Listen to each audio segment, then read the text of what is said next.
जी, अस्सलाम वालेकुम स्टूडेंट्स। आज का जो हमारा टॉपिक है वो है रिडक्शन ऑफ ऑर्डर। ठीक है, रिडक्शन ऑफ ऑर्डर ये चूँकि जिस आप कह रहे हैं कि मैथमेटिशियन ने इसके ऊपर काम किया है वो था डी लम्बर्ट, तो उसके नाम पे इसको हम डी लम्बर्ट मेथड भी कह सकते हैं कि डी लम्बर्ट मेथड से हम किस तरह से डिफरेंशियल इक्वेशन को सॉल्व करते हैं। अब रिडक्शन ऑफ ऑर्डर में सबसे पहले स्टूडेंट्स ये होगा कि आपके पास जो इक्वेशन होगी ना, यहाँ पे आपके पास सेकंड ऑर्डर की डिफरेंशियल इक्वेशन को हम पढ़ेंगे। हम सेकंड ऑर्डर की डिफरेंशियल इक्वेशन को देखेंगे कि इसको रिड्यूस करके फर्स्ट ऑर्डर डिफरेंशियल इक्वेशन में चेंज करेंगे। मतलब जो 10 चैप्टर वाली इक्वेशन है ना, उसको हम पहले 9 चैप्टर वाली डिफरेंशियल इक्वेशन में लेके जाएंगे और फिर सॉल्व करेंगे। लेकिन अगर आप यहाँ पे देखें तो यहाँ पे सिर्फ सेकंड ऑर्डर की डिस्कशन हम करेंगे। ठीक है, सेकंड ऑर्डर का मतलब है कि आपको 2 पावर वाली दी जाएगी, क्यूब 4 5th पावर में नहीं ये सॉल्व होगा अभी। ठीक है, अब इसको सॉल्व करने के लिए स्टूडेंट कुछ बहुत इंपॉर्टेंट चीज़ें हैं वो आप लोगों ने देखनी है। अब इसमें ये ज़रूरी नहीं है कि आपके पास जो पीछे आपने जितने भी पढ़े हैं ना, वो यहाँ पे डीज के साथ यहाँ पे और यहाँ पे जो आपके पास होता था ना, वो कॉन्स्टेंट्स होते थे। 2 3 4 कुछ इस तरह से आपको दिया होता था, आप डी की इक्वेशन बना के उसको सॉल्व कर लेते। तो यहाँ पे ऐसा ज़रूरी नहीं है कि हमेशा आपको कॉन्स्टेंट्स ही दिए हों, यहाँ पे आपके पास कोई ना कोई वेरिएबल भी आ सकते हैं अब। ठीक है, मतलब तो इसमें आपने रिडक्शन ऑफ ऑर्डर लगाने के लिए तरीकाकार ये होगा कि आपको एक सोल्यूशन गेस करना होगा। गेस करने से मुराद ये है कि आपको फाइंड देखना पड़ेगा कि इसका एक सोल्यूशन आपको दिया हो। बहुत सारी प्रॉब्लम्स ऐसे ही होती हैं इसमें जिसमें आपको एक सोल्यूशन दिया होता है और सेकंड सोल्यूशन आप फाइंड करते हैं और फिर आपका सोल्यूशन आ जाता है। अब अगर तो एक सोल्यूशन क्वेश्चन में ही दिया हो, जो कि ज़्यादातर केसेस में होता है कि आपको वो बता देता है कि इसका एक सोल्यूशन ये है, तो अगर तो वो दिया होगा एक सोल्यूशन तो फिर तो प्रॉब्लम नहीं है। लेकिन अगर आपको नहीं दिया होगा तो थोड़ा सा आपको सॉल्व करना पड़ेगा, देखना पड़ेगा इसका कोई एक सोल्यूशन फाइंड करने के लिए। ठीक है, लेट्स सपोज आपको ये एक डिफरेंशियल इक्वेशन दी हुई है। अब अगर आप इसको देखें तो ना तो आपने कोसेकेंड के बारे में 10.2 में देखा, ना 10.3 में देखा। ठीक है, और यहाँ पे हम अगर इसको देखें तो ये आपके पास आ गई है एक सेकंड ऑर्डर डिफरेंशियल इक्वेशन के साथ, यहाँ पे कोसेकेंड आ रहा है। ठीक है, अब इसको सॉल्व करने के लिए पहला तरीका वही है, आप इसका कम्प्लीमेंट्री फंक्शन निकाल लें। ठीक है, कम्प्लीमेंट्री फंक्शन जब आप निकालेंगे तो वो स्टूडेंट्स आपके पास क्या आएगा, वो आपने वो सॉल्व करके जब आपने वाई सी निकालना है तो वो इसका जो आएगा वो C1 sin x आएगा प्लस C2 cos x आएगा। ठीक है, अब यहाँ से आप क्या करेंगे, यहाँ पे आपको कोई ना कोई क्वेश्चन में या तो हिंट दिया होगा जिसकी मदद से आप ये सोल्यूशन एक सोल्यूशन निकाल लेंगे। अगर आपको कोई हिंट नहीं दिया तो आप अपनी तरफ से अज्यूम करेंगे या आप अपनी तरफ से सपोज कर सकते हैं या आप लेंगे, आप C1 और C2 पे कोई कंडीशन सपोज कर लें ताकि इन दोनों में से एक आपका जो है ना y आ जाए। आपको एक y निकालना होता है इसमें। ठीक है, y1 कह लें आप क्या निकालना होता है, y1। आपने y1 निकालने के लिए क्या करना है स्टूडेंट्स, C1 और C2 पे कोई कंडीशन लगा दें। अगर मैं करता हूँ ऐसे कि C1 को मैं कहता हूँ 1 है और साथ ही C2 को मैं कहता हूँ 0 है, तो ये आपके पास जो y1 यहाँ से आएगा इस सिचुएशन में वो आपके पास क्या आ जाएगा, sin x। ठीक है, अब हर क्वेश्चन में मैं आपको बता रहा हूँ कि यहाँ पे मैं आपको एक दो और तरीके बताऊँगा कि ये y1 निकालना कैसे है। ठीक है, यहाँ तो ये क्वेश्चन में दिया होगा, पहला सबसे आसान तो यही है कि वो क्वेश्चन में ही दे दे। सेकंड, नहीं दिया होगा तो मैं आपको भी 2 तरीके और बताऊंगा जिनकी मदद से आप निकाल सकते हैं। थर्ड, अगर वो भी कुछ नहीं हो रहा तो फिर आप ये इस तरह से कोई कंडीशन यूज़ करके आप y1 निकाल लेंगे। ठीक है, मतलब मैंने ये कॉन्स्टेंट्स पे कंडीशन लगा के एक पार्ट ले लिया। ठीक है, यहाँ से उसके बाद आपने क्या करना है, उसके बाद आपने अज्यूम करना है या लेट करना है। लेट करेंगे y को भी एक वेरिएबल इंट्रोड्यूस करेंगे और साथ में ये जो आपने इंट्रोड्यूस किया हुआ था वो साथ मल्टीप्लाई में आ जाएगा sin x। ठीक है, दोबारा से देखेंगे जो रिडक्शन ऑफ ऑर्डर है, ये आपके पास जो क्वेश्चंस आएंगे वो हमेशा सेकंड ऑर्डर की डिफरेंशियल इक्वेशन आएगी। ठीक है, इसको हम रिड्यूस करेंगे फर्स्ट ऑर्डर की डिफरेंशियल इक्वेशन में। ठीक है, नाम ही बता रहा है रिडक्शन, रिड्यूस करना है ऑर्डर को। ठीक है, इसमें फिर आप क्या करेंगे, सबसे पहले CF निकालेंगे, वो आपके पास ये आ गया। ठीक है, ये भी हर क्वेश्चन में CF नहीं निकलेगा, इधर अब आपके पास ऐसी प्रॉब्लम्स आएंगी जिसमें CF निकल ही नहीं सकेगा। ठीक है, वो भी हम देखेंगे आगे जाके। ठीक है, उसके बाद आपने बेसिकली आपका गोल ये है CF निकालने का कि आपको ये y1 चाहिए। y1 आपने निकालना है, या तो ये गिवन दिया होगा, यहाँ भी मैं आपको एक दो टेक्निक्स बताऊंगा, या थर्ड आपको ऐसा हो सकता है कि ये आपको इस तरह से कोई कंडीशन लगा के कोई आपको गिवन क्वेश्चन में कोई हिंट दिया होगा, उसकी मदद से आप ये निकालेंगे। नेक्स्ट उसके बाद आप ये लेट करेंगे कि आपके पास लेट करेंगे कि इसके साथ आप एक वेरिएबल v इंट्रोड्यूस करेंगे और इसको y का नाम दे देंगे, ठीक है। अब इसके बाद आपने इसके दो डेरिवेटिव लेने हैं। पहला डेरिवेटिव आपके पास आएगा प्रोडक्ट रूल की मदद से, ठीक है, dy over dx with respect to x, ये आपके पास आ जाएगा। v वैसे लिख देते हैं, इसका डेरिवेटिव क्या होगा cos x plus sin x, वैसे लिख देते हैं, इसका डेरिवेटिव dv ओवर dx, ठीक हो गया। सेकंड डेरिवेटिव जब निकालेंगे तो ये यहाँ पे भी प्रोडक्ट रूल लगेगा, यहाँ पे भी प्रोडक्ट रूल लगेगा, ठीक है। यहाँ पे अगर लगाते हैं तो ये v, उसका डेरिवेटिव माइनस cos x, ठीक है, प्लस हाँ जी अब cos x वैसे ही, और इसका डेरिवेटिव dv ओवर dx, ठीक है। अब नेक्स्ट क्या करेंगे, नेक्स्ट इधर प्रोडक्ट रूल लगेगा, ठीक है। तो sin x को अगर मैं वैसे ही लिख दूँ प्लस sin x वैसे ही, तो ये आ जाएगा d square we over D x square, ठीक है। इसका डेरिवेटिव जो लेंगे तो सेकंड डेरिवेटिव हो जाएगा, ठीक है, प्लस हाँ जी अब यहाँ पे cos x हो जाएगा और D we over D X as it is आ जाएगा, ठीक है। जस्ट मैंने सेकंड डेरिवेटिव इधर डेरिवेटिव लिया, यहाँ पे लिया, यहाँ पे प्रोडक्ट रूल लगा तो ये दो टर्म्स आएंगी, इधर प्रोडक्ट रूल लगेगा तो ये दो टर्म्स आएंगी, ठीक है। ये आप वेरीफाई कर सकते हैं। अब अगर मैं इसको देखूं तो ये आपके पास सेकंड डेरिवेटिव अगर सिंप्लीफाइड फॉर्म में लिखें तो ये क्या बन जाता है आपके पास, D square Y over D x square is equal आ जाएगा माइनस वी कोज एक्स, ठीक है, plus cos x D we over D x plus sine x D square we over D x square plus, अच्छा ये वाली दोनों term same है तो इनको मैं यहाँ पे 2 लिख देता हूँ, ठीक है, ताकि आपकी ज़रा शॉर्ट हो जाए, ठीक है। माइनस वी कोज एक्स हो गया, ये दोनों सेम थी, इनकी जगह यहाँ पे 2 कोज वी एक्स हो गया और यहाँ पे sine x D square v हो गया, ठीक है। अब आपने क्या करना है, जो आपके पास गिवन क्वेश्चन था ना जी, गिवन क्वेश्चन था वो ये था, ठीक है। इसमें आपने यही वैल्यूज़ जो आपने लेट की हैं वो यहाँ पे हम पुट करने लगे हैं। ये वाले सेकंड डेरिवेटिव की वैल्यू यहाँ पे आ जाएगी। अगर फर्स्ट डेरिवेटिव होता तो फिर फर्स्ट डेरिवेटिव भी पुट कर देना था यहाँ पे, ठीक है। यहाँ पे ये y की वैल्यू, सेकंड डेरिवेटिव की वैल्यू, और अगर कोई और डेरिवेटिव होता जो कि नहीं होगा, फर्स्ट ज़रूर हो सकता है, फर्स्ट और सेकंड, थर्ड यहाँ पे होगा ही नहीं, क्योंकि मैंने आपको पहले बताया कि ये सेकंड ऑर्डर डिफरेंशियल इक्वेशन के लिए, ठीक है। तो अब अगर मैं देखूँ तो मुझे यहाँ पे वैल्यूज़ पुट करनी है, ठीक है। तो यहाँ पे वैल्यूज़ पुट करने के लिए मेरे पास ये बन जाएगा, इसको नाम देते हैं 1 का, तो 1 में पुट करने से पुट इंटू 1, जब 1 में पुट करेंगे स्टूडेंट्स तो यहाँ पे आपने पहले ये वाली वैल्यू यहाँ पे आ जाएगी माइनस वी कोज एक्स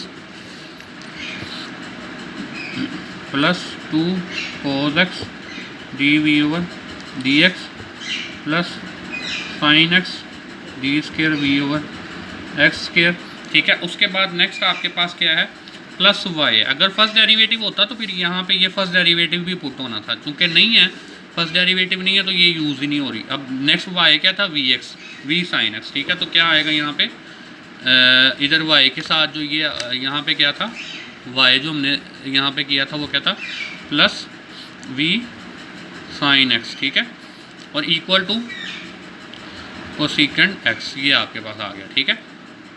इसमें कुछ भी नहीं किया, जस्ट हमने इसको थोड़ा सा सोल्व किया, सिंप्लीफाई किया, ठीक है। इसमें कोई ऐसा प्रॉब्लम नहीं आएगी, ठीक है। यहाँ पे आप इजीली इसको देख सकते हैं, ठीक है।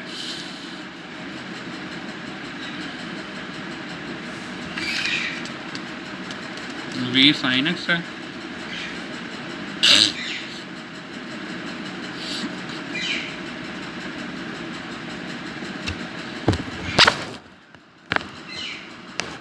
अच्छा स्टूडेंट्स, अगर आप थोड़ा सा काइंडली दोबारा से देखें तो मेरा ख्याल है थोड़ी सी हमने एक मिस्टेक की है, वो हम थोड़ा सा पहले करेक्ट कर लें।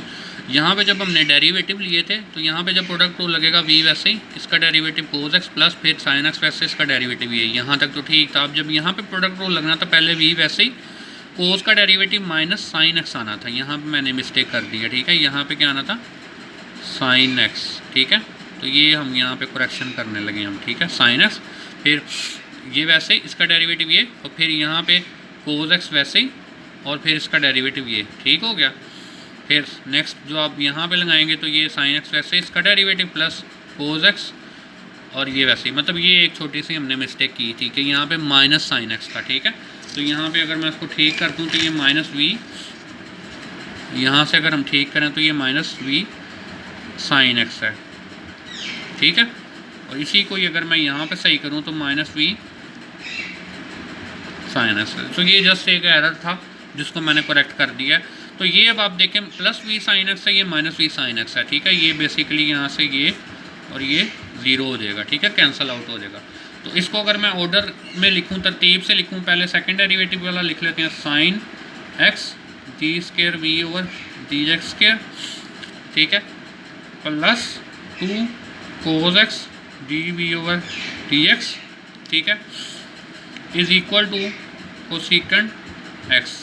तो ये अगर आप ध्यान से देखें ना तो ये आपके पास सिंप्लीफाइड फॉर्म में यहाँ तक आप पहुँच जाएंगे, ठीक है। इसमें कोई ऐसा मुश्किल काम नहीं था, जस्ट आपने वाई बना के उसके डेरिवेटिव्स लिए और वो पुट करके सिंप्लीफाई किया तो आप यहाँ तक इजीली आ जाएंगे। इसके बाद आप ये करेंगे कि यहाँ पे अगर कोई फंक्शन है तो उसको ख़त्म करें, डिवाइड करवा दें। तो जब मैं डिवाइड करवाऊँगा तो ये आएगा d square v over D x square plus ये साइन एक्स से जब मैं डिवाइड कराऊँगा ना तो ये cos x over sine x basically क्या बन जाएगा, कोट एक्स हो जाएगा, ठीक है। दोबारा से देखें, इस साइन एक्स से ना पूरी इक्वेशन को डिवाइड करने लगे हैं।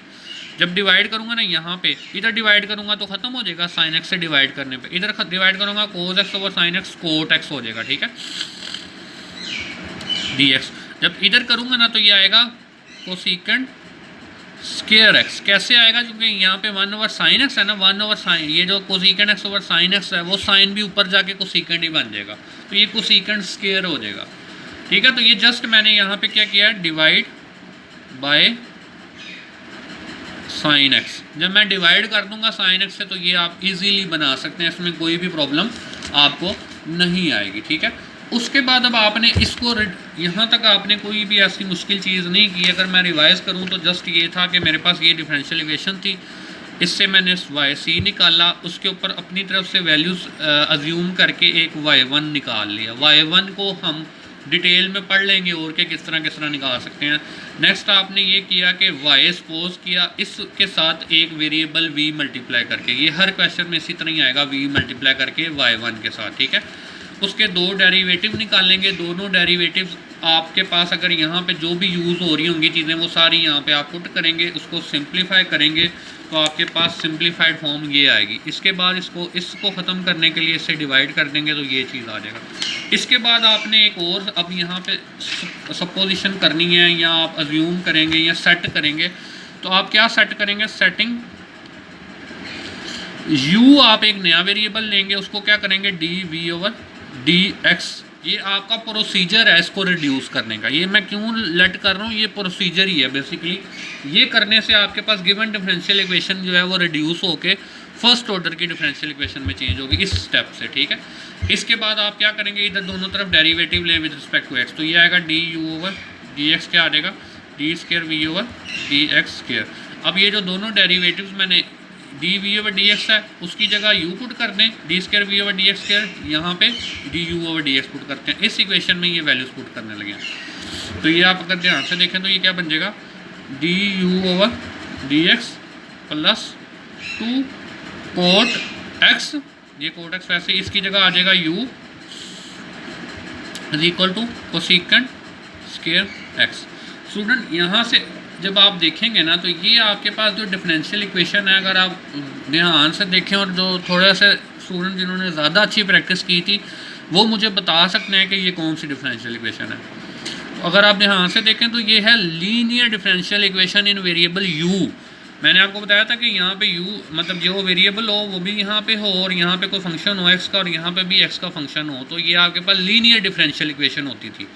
तो यहाँ पे ये लीनियर डिफरेंशियल इक्वेशन किस में है, u में एक लीनियर डिफरेंशियल इक्वेशन है, ठीक है। तो आपने अब इसका जो है वो इसको सोल्व करने का जो तरीका पढ़ा था वो 9 चैप्टर में पढ़ा था। उधर मैंने आपको ये बताया था कि जो इसमें लीनियर होती है उसके साथ जो ये आपके पास फंक्शन होता है ना, इस पूरे फंक्शन को आपने क्या करना होता था, e की पावर में इंटीग्रेट करते थे 2 कोट एक्स dx, और ये आपके पास आता होता था इंटीग्रेटिंग फैक्टर।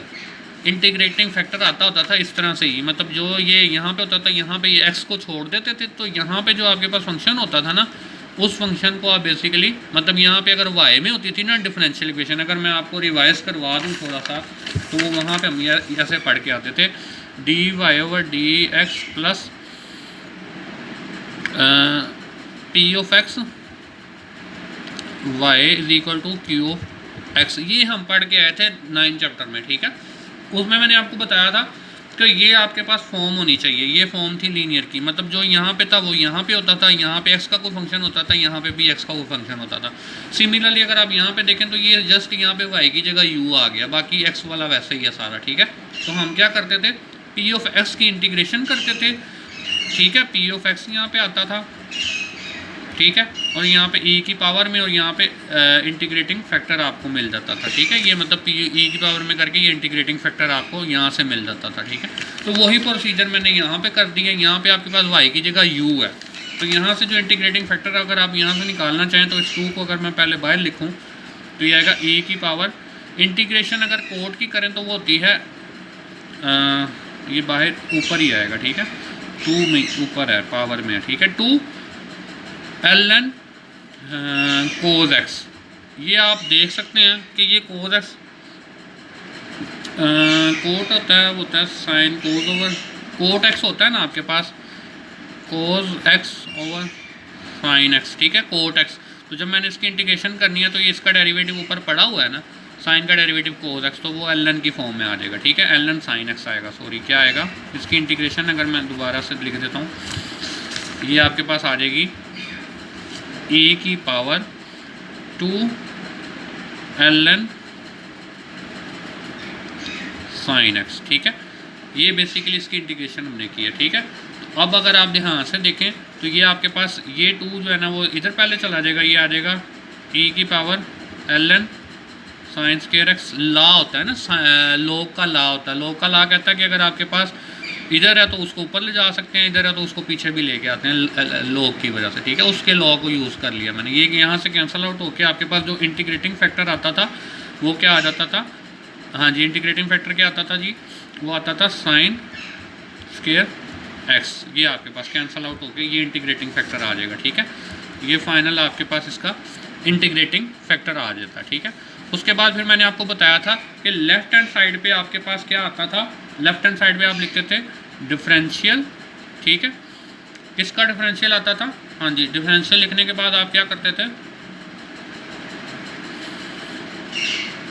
इस चीज़ को हम क्या करते थे, डिफरेंशियल जिसमें लीनियर है वो आता था, ठीक है। लीनियर किस में थी, u, और साथ में ये चीज़ आता था इंटीग्रेटिंग फैक्टर, ठीक है। ये लेफ्ट हैंड साइड लिखने का तरीका वहाँ पे मैंने आपको बताया था, डिफरेंशियल इनटू जिसमें लीनियर है वो, साथ में इंटीग्रेटिंग फैक्टर, और इक्वल टू के इधर आपके पास आता होता था इंटीग्रेट, इस तरफ आपके पास आता होता था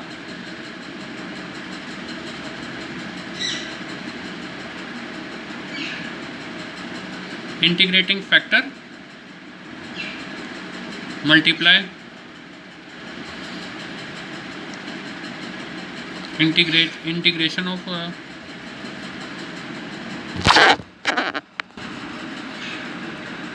अच्छा स्टूडेंट्स, अगर आप दोबारा से ज़रा काइंडली देखेंगे यहाँ से थोड़ा सा, आपके पास इंटीग्रेटिंग फैक्टर निकालते होते थे। अगर मैं यहाँ से आपको रिवाइज कर दूँ दोबारा से, ये आपके पास डिफरेंशियल इक्वेशन आ चुकी थी लीनियर इन u, ठीक है ना। लीनियर इन u आने के बाद आप ये करते हैं कि इधर जो आपके पास आता है उसके साथ जो फंक्शन होता था इसकी आपने e की पावर में इंटीग्रेशन करते हैं, तो ये e की पावर में इंटीग्रेशन करते हैं इसकी, इसको जब सिंप्लीफाई करते हैं तो आपके पास इंटीग्रेटिंग कॉन्स्टेंट फैक्टर आता है, वो ये आ रहा होता है, ठीक है। नेक्स्ट स्टेप में आप ये करते होते थे जो मैंने आपको लास्ट टाइम बताया था, डिफरेंशियल जिसमें लीनियर है वो multiply integrating factor is equal to आपके पास आता होता था यहाँ पे इंटीग्रेटिंग फैक्टर, और साथ में ये फंक्शन जो f of x होता था, ठीक है। ये चीज़ आपके पास मैंने आपको तब सिखाई थी, ठीक है। यहाँ पे अगर आप इन दोनों को कैंसिल आउट करेंगे तो ये आपके पास आ जाएगा 1, ये साइन स्क्वायर और कोस स्क्वायर कैंसिल होके, ठीक है। और यहाँ पे ये वैसे ही आ जाएगा d into you into sine square x. अब डेरिवेटिव को ख़त्म करने के लिए डिफरेंशियल को आपके पास बेसिकली दोनों तरफ इंटीग्रेट कर देंगे तो वो आपके पास बेसिकली आ जाएगा u sine square X equal X आ जाएगा। ये आपके पास बेसिकली इंटीग्रेशन करने के बाद आपके पास ये चीज़ आपके पास आ जाएगी, you sign square x x, one की इंटीग्रेशन एक्स हो जाएगी। ठीक है, इंटीग्रेट कर देना है डिफरेंशियल ख़त्म करने के लिए। ठीक है, उसके बाद अब आप यहाँ से u की वैल्यू निकालेंगे तो ये क्या आ जाएगा, इधर जाके डिवाइड होके ये आ जाएगा x into cosecant square x. ये u की वैल्यू आपके पास आया करेगी। इस u की वैल्यू को जब आप ऊपर पुट करेंगे ना, जो आपने लेट किया हुआ था, u को हमने लेट किया था, एक सेकेंड, ये यहाँ मैंने लेट किया था, u को लेट किया हुआ था बेसिकली किसके इक्वल, dv/dx। ठीक है, तो यहाँ से मैं दोबारा पुट करने लगा हूँ जी। u की वैल्यू हमने क्या निकाली है, ये जो हमने पीछे लेट किया था u dv/dx की जगह मैं u की वैल्यू पुट कर देता हूँ x कोसेकेंट स्क्वायर एक्स। ठीक है, ये आएगा dv/dx इज इक्वल आ गया x to cosecant square x. ठीक है, x into cosecant square x, इसके ऊपर आपने लगा देनी है इंटीग्रेशन बाय पार्ट्स ताकि v आ जाए आपके पास। ये ही v आपको बेसिकली चाहिए होता है वो फाइंड करने के लिए, जो आपने पीछे हमने लेट किया हुआ था। ठीक है, चलें इंटीग्रेशन कर देते हैं दोनों साइड पे। तो यहाँ पे आ जाएगा v is equal to integration x into cosecant square x dx। ठीक है, इधर बाय पार्ट्स लगाएंगे तो ये बाय पार्ट्स लगाने के बाद जो सिंप्लीफाइड आएगा ना, वो मैं इसका डायरेक्ट आंसर लिख रहा हूँ, ये आप लोग वेरीफाई कर सकते हैं, -x cot x plus ln sin x। ठीक है, ये आपके पास इंटीग्रेशन बाय पार्ट से आ जाएगा। ठीक है, ये इसमें कोई प्रॉब्लम नहीं आएगी, ये आप लिख सकते हैं। ठीक है, तो फिर जो आपके पास y ये आपके पास इसमें जो होगा ना, वो था v इंटू साइन एक्स। ठीक है, तो ये जो v की वैल्यू आपने निकाली है ना, ये यहाँ पे आपने पुट कर देनी है। ठीक है, तो यहाँ पे जब आप पुट करेंगे तो ये y p आपके पास फाइनल क्या बन जाएगा, -x कोट x प्लस, ठीक है, ये v की जगह पुट करना है, -x cot x plus ln sin x, और फिर यहाँ पे होल के बाहर आ जाएगा sin x। ठीक है, तो ये आपके पास बेसिकली ये चीज़ आ जाएगी। ठीक है, और फिर फाइनल जो आपने y निकालना है वो क्या आएगा, yc प्लस yp। तो ये आप यहाँ पे वैल्यूज़ yc की भी निकाली होंगी, yp भी निकाल लिया, तो यहाँ पे आप वैल्यूज़ पुट करेंगे तो ये आपका फाइनल आप कह सकते हैं सोल्यूशन आ जाएगा। ठीक है, इसकी आप लोग अच्छी तरह से प्रैक्टिस कीजिएगा। अगर आपको कोई प्रॉब्लम आती है या कोई मिस्टेक आपको मिस्टेक कह रहा हूँ, अगर आपको कोई इशू आता है तो आप मुझसे डिस्कस कर सकते हैं। ठीक है, इसी को थोड़ा सा मैं अभी ज़रा दोबारा से एक्सप्लेन करता हूँ, काइंडली दोबारा से देखिएगा कि ये सारे स्टेप्स आपको क्लियर होने चाहिए कि हम किस तरह कर रहे हैं। ठीक है, सबसे पहले रिडक्शन ऑफ ऑर्डर किस इक्वेशन पे लगेगा, जो सेकंड ऑर्डर की डिफरेंशियल इक्वेशन होगी। ठीक है, उसके बाद ये होगा कि आपको एक रूट या तो क्वेश्चन में दिया होगा, या अगर नहीं दिया हुआ तो वो आपको कोई हिंट दिया होगा, और अगर हिंट भी नहीं दिया तो कुछ ना कुछ आपको ऐसा अज्यूम करना पड़ेगा कि आप एक y निकालें, y1 जिसको आप नाम देंगे y1, ये निकालना पहला आपका टास्क होगा। ये मेरे पास सेकंड ऑर्डर की डिफरेंशियल इक्वेशन थी। अगर मैं इसको देखूं तो ये वाली प्रॉब्लम इस वजह से आ रही है क्योंकि कोसेकेंट एक्स को ना तो मैंने 10.2 में सीखा ना 10.3 में सीखा कि मैं इसको कैसे सोल्व कर सकता हूँ। ठीक है, और ये ना तो ये आइलर डिफरेंशियल इक्वेशन है, इसका मतलब है ये 10.2, 3, 4 किसी से भी सोल्व नहीं हो सकती अभी तक। अब नेक्स्ट इसको सोल्व करने के लिए मैंने रिडक्शन ऑफ ऑर्डर वाला मेथड यूज़ किया। उसके मुताबिक मैंने कम्प्लीमेंट्री फंक्शन लिखना है, वो आपके पास आ जाएगा ये। अब यहाँ पे मुझे चूँकि कोई हिंट नहीं दिया था तो मैंने अपनी तरफ से जूम कर लिया कि C1 बेसिकली 1, CT को मैंने 0 कर दिया। ठीक है, ऐसा करने पे आप वेरीफाई कर सकते हैं कि ये वाली वैल्यू जो है ना इसके सेटिस्फाई भी कर रही होगी। ठीक है, आपने ये थोड़ा सा चेक कर लेना है। नेक्स्ट आपने क्या करना है, इसमें आप y1 आ जाएगा, y1 से आपने बनाना है y कैसे आया करेगा, जो y1 आएगा उसको v से मल्टीप्लाई कर दें। हर क्वेश्चन में y1 ऐसे ही आएगा v से मल्टीप्लाई करने पर। उसके बाद जो ये y आ जाएगा इसके दो डेरिवेटिव आएंगे, एक ये और एक ये फर्स्ट और सेकंड डेरिवेटिव आएंगे। ठीक है, इनकी वैल्यूज़ यहाँ पे आपने इधर और इधर ये वैल्यूज़ पुट हो जाएंगी, right hand side as it is रहेगी। ठीक है, तो यहाँ पे वैल्यूज़ पुट करने पे आपकी जो डिफरेंशियल इक्वेशन है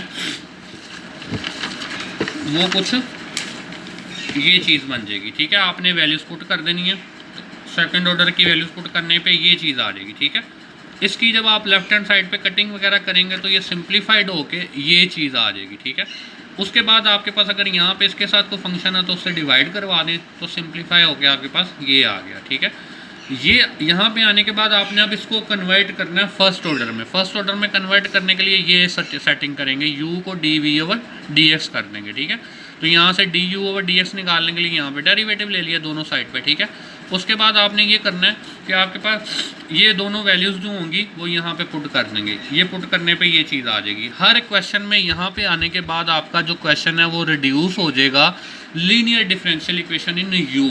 हर क्वेश्चन में ऐसे ही होगा। ठीक है, लीनियर डिफरेंशियल इक्वेशन की प्रैक्टिस आपको होनी चाहिए। उसमें ये होता है कि सॉल्व करने के लिए इंटीग्रेटिंग फैक्टर निकालने के लिए क्या करते थे, इसकी इंटीग्रेशन करते थे e की पावर में। इसको सॉल्व जब आप करेंगे तो ये आपके पास इंटीग्रेटिंग फैक्टर आ जाएगा। ठीक है, उसके बाद जब आपने इसको सोल्व करना है तो अगर मैं बताऊं तो यहाँ से सोल्व करने पे आपको इसकी थोड़ा सिंप्लीफाई करके u आ जाएगा। इस u को आपने निकालने के बाद दोबारा इस u की वैल्यू को जो आपने लेट किया हुआ था, लेट आपने किया हुआ था u को लेट आपने पीछे किया हुआ था dv/dx। ठीक है ना, ये dv/dx आपने u किया हुआ था, तो ये u जो आपने निकाला वो यहाँ पे दोबारा पुट करेंगे। ये आप पुट करने के बाद ये u यहाँ पे पुट करके ये आ गया। अभी यहाँ से आपने इसको सॉल्व कर लेना, जस्ट इंटीग्रेशन करें दोनों साइड पे तो ये आपको v मिल जाएगा। ठीक है, ये v आ गया। ठीक हो गया।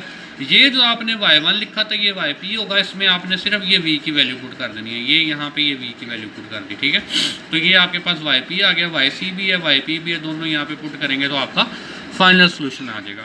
ये क्वेश्चन थोड़ा सा लेंथी है, कॉन्सेप्चुअल है, थोड़ा सा ध्यान से आप करेंगे, एफर्ट्स करेंगे, मेहनत करेंगे तो ये आपसे हो जाएंगे। ठीक है, अगर आप लेज़ी बिहेवियर रखेंगे तो फिर इसमें मसला आएगा। ठीक है, थोड़ी सी एफर्ट्स करें, मेहनत करें, आपको समझ आता जाएगा। ठीक है, कोई इतना ज़्यादा प्रॉब्लम क्रिएटिंग नहीं होगा। अब मैंने आपको शुरू में कहा था कि मैं आपको y निकालने का कुछ तरीका बताऊंगा। अब फॉर एग्जांपल जो आपके पास डिफरेंशियल इक्वेशन है ना वो कुछ इस तरह से होती है, जो इस तरह की जो रिडक्शन ऑफ ऑर्डर जिन पे लगता है ना उसका आपने पहले जो लिखना होता है ना वो होमोजीनियस फॉर्म अगर आप लिखें तो वो ये कुछ इस तरह से d²y/dx² प्लस p, ठीक है, dy/dx प्लस q y। इधर आपके पास जो मर्जी हो, अगर मैं चलें ज़ीरो ही कर लेता हूँ, q ऑफ y नहीं है q y है। ठीक है, सॉरी q y है, q ऑफ y नहीं है, q y है। दोबारा से मैं चले लिख देता हूँ ताकि आपको क्लियर हो जाए। t² plus p dy/dx plus q y is equal to 0। ठीक है, अब यहाँ पे इस तरह की फॉर्म में आपके पास होगी डिफरेंशियल इक्वेशन। ठीक है, और यहाँ पे ये और ये जो है ना, यहाँ तो वो कोई x के फंक्शन होंगे, यहाँ को रियल नंबर्स होंगे। ठीक है, ये दोनों में से कुछ होगा आपके पास। अब ज़्यादातर अल्हम्दुलिल्लाह जी, सॉरी स्टूडेंट्स।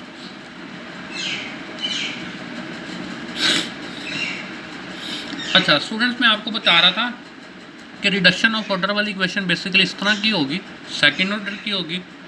p और q की जगह पे आपके पास इधर ज़रूरी नहीं है कि ज़ीरो होगा, इधर कोई भी फंक्शन हो सकता है। ठीक है, आपने पहले इसको होमोजीनियस में लिखने इस तरह करना होता है ना, पहले yc निकालने के लिए आपने ये जो चीज़ आएगी ना, इस चीज़ से आपने कंपैरिजन करके p q की वैल्यू निकालनी अपनी गिवन डिफरेंशियल इक्वेशन में से। ठीक है, गिवन डिफरेंशियल इक्वेशन में से p और q आ जाएगा आपके पास। जैसा कि पीछे वाली एग्जांपल में आप अगर देखें,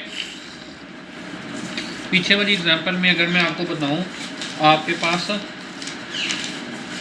इस इक्वेशन में अगर आप देखें तो dy/dx के साथ p होता है। ठीक है, तो यहाँ पे dy/dx है ही नहीं, सॉरी इस क्वेश्चन में dy/dx के साथ p होता है ना, यहाँ पे है ही नहीं, तो इसका मतलब है वो 0 है। और q आपके पास अगर यहाँ पे देखें तो वो 1 है, बस मेरे पास q यहाँ से 1 आ रहा है अगर मैं इसको देखूँ तो। लेकिन अगर मैं कोई और क्वेश्चन है, वो फॉर एग्जांपल यहाँ पे फॉर एग्जांपल x आ रहा है, यहाँ पे फॉर एग्जांपल x² आ रहा है, कुछ भी हो सकता है यहाँ पे। ठीक है ना, कोई भी फंक्शन x का हो सकता है, sin x हो सकता है, cos x, ln x, कुछ भी जो भी आपके पास आए। आपने एक टेक्निक थोड़ी सी जो आपके लिए हेल्पफुल हो सकती है, लेकिन ये हर क्वेश्चन पे नहीं लगेगी। मैं आपको पहले बता रहा हूँ कि ये कुछ क्वेश्चंस को आपको हेल्प आउट कर सकती है एक y निकालने के लिए। ठीक है, कुछ क्वेश्चंस को आपने इस क्वेश्चन में से अपनी गिवन क्वेश्चन को इससे कंपेयर करेंगे, अपने गिवन क्वेश्चन को इससे कंपेयर करेंगे और पी और क्यू निकालेंगे, ठीक है। उसके बाद आप क्या करेंगे, 1 प्लस पी प्लस क्यू निकालेंगे। पी और क्यू आपने निकाला होगा ना गिवन डिफरेंशियल इक्वेशन से, वो यहाँ तो कांस्टेंट होंगे, यहाँ को फंक्शन होंगे एक्स के, वो आपने तीनों को प्लस करना है। अगर तीनों को प्लस करने पे आंसर आ जाता है 0, तो आपने लेट कर लेना है, जो आपका y होगा वो e की पावर x ही होगा हर क्वेश्चन में। दोबारा, अगर आप अपने गिवन क्वेश्चन को इससे कंपेयर करने पे p और q की वैल्यू आप 1 प्लस पी प्लस क्यू करें और वो इक्वल टू 0 आ जाए, तो ऐसा करने पे जो आपके पास y होगा, ये बेसिकली y कौन सा होगा, ये y1 होगा, ये वाला y1, ठीक है। ये y की जगह आप इसको y1 कह लें, ठीक है। ये आपके पास ये आएगा e की पावर x आ जाएगा, ठीक है। अगर ऐसा करने पे 0 नहीं होता, ठीक है, 1 प्लस पी प्लस क्यू करने पे 0 नहीं होता, फिर आप क्या करें, 1 माइनस पी प्लस क्यू करें। अगर ऐसा करने पे 0 होता है, 1 प्लस पी प्लस क्यू करने पे 0 होता है, पी और क्यू आपके पास दोनों आए होंगे ना। अगर 1 प्लस पी प्लस क्यू करने पे 0 होता है, तो आपने क्या कर देना जी, y इज इक्वल टू ई की पावर x सेलेक्ट कर लेना। अगर 1 माइनस पी प्लस क्यू करने पे ऐड होता है, तो यहाँ पे आएगा y1 क्या आ जाएगा, e की पावर माइनस x। ये सपोजिशंस आप करेंगे y1 की, ठीक है। ये दो केस तो ये हो गए, ठीक है। तीसरा केस ये है कि अगर आपके पास p plus Q x is equal 0 होता है, मतलब अब आप तीसरा केस ये लगाएंगे, मतलब कि q को मल्टीप्लाई करेंगे x के साथ और उसको p में ऐड करेंगे, और अगर ऐसा करने पे इक्वल टू 0 आता है, तो आपने लेट कर लेना y is equal to x, ये y1 आपके पास आएगा, ठीक है। ये वो मैंने टेक्निक्स आपको बताई हैं जिसकी मदद से आप अपना y1 निकाल सकेंगे गिवन क्वेश्चन से, ठीक है।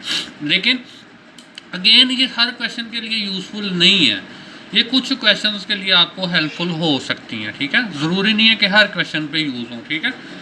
अब अगर मैं एक और एग्जांपल लिखूँ ना आपके पास, तो एक एग्जांपल है, फॉर एग्जांपल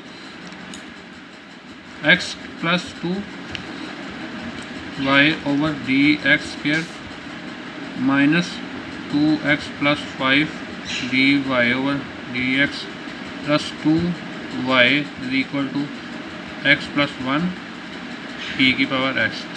अगर मैं ये देखें, ये मैंने एक इक्वेशन लिखी है, इसको तो वैसे ही छोड़ देना। अब अगर मैं इस चीज़ के साथ अपनी गिवन डिफरेंशियल इक्वेशन की फॉर्म को कंपेयर करूँ, चलें जी, हमने इन दोनों को कंपैरिजन करना है, इन दोनों का, इसका कंपैरिजन करना है, ठीक है। तो p कहाँ से आएगा, d y by d x के साथ वाली term, d y by d x के साथ ये है सारा p, ठीक है। तो यहाँ पे जब मेरे पास p आएगा वो क्या आएगा, माइनस 2x प्लस 5, ठीक है। नेक्स्ट अब मैं देखता हूँ q देखना है, q कहाँ पे आपके पास y वाली टर्म के साथ, y वाली टर्म के साथ q है, ठीक है। तो वो क्या है, 2 है, q क्या है, 2 है, ठीक है। p और q ये आ गए। अब मैं इनके ऊपर अपने केसेस लगाता हूँ। पहले मैंने केस क्या बताया था, 1 प्लस पी प्लस क्यू 1